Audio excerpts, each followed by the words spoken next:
বেগুন দিয়ে যে এত মজাদার সকাল বা বিকালের জন্য স্ন্যাক্সের রেসিপি বানানো যায়, একবার না খেলে বুঝতেই পারবেন না। প্রথমে আমি একটা বেগুন এখানে ধুয়ে নিয়েছি। এরপর একটা পিলারের সাহায্যে এভাবে খোসা ছাড়িয়ে নিব। তারপর আমি একটা ছুরি দিয়ে মাঝ বরাবর কেটে নিব। এখন আমি এভাবে কেটে টুকরো করে নিব। এখানে আমি দুটো আলু নিয়েছি, আলু দুটো একইভাবে টুকরো করে নিব।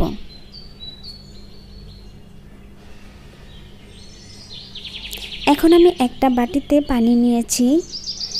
এখন এর মধ্যে আমি আলু আর বেগুনগুলো দিয়ে ভালো করে ধুয়ে নিব। এখানে আমি একটা টপার নিয়েছি, এর মধ্যে সবগুলো দিয়ে এখন আমি দিয়ে দিব 1 কাপ পানি।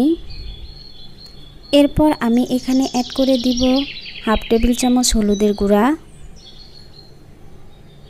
হাফ টেবিল চামচ লবণ।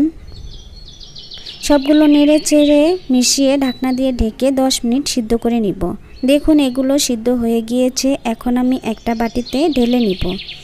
এরপর আমি গরম অবস্থায় এভাবে ম্যাশ করে নিব। আপনারা চাইলে এটা হাত দিয়েও করে নিতে পারবেন।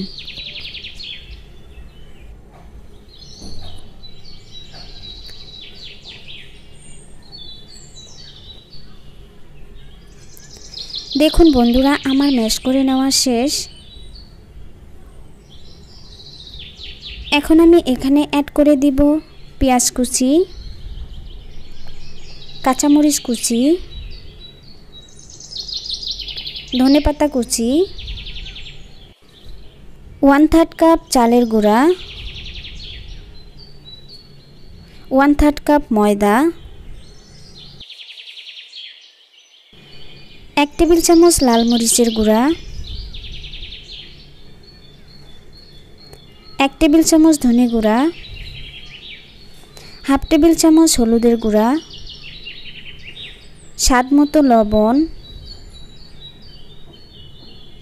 সবগুলো উপকরণ আমার দিয়ে নেওয়া শেষ। এখন আমি হাত দিয়ে ভালো করে সবগুলো মিশিয়ে নিব।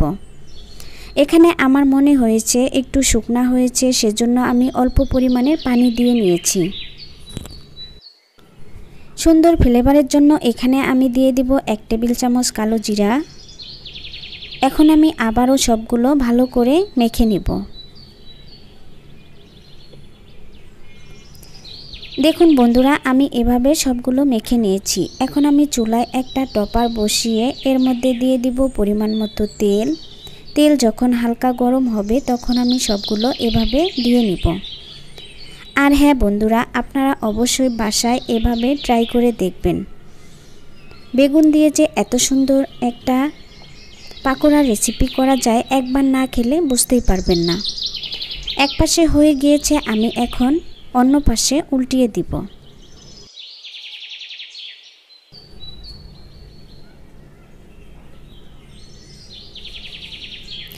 দেখুন আমার সবগুলো উল্টিয়ে নেওয়া শেষ।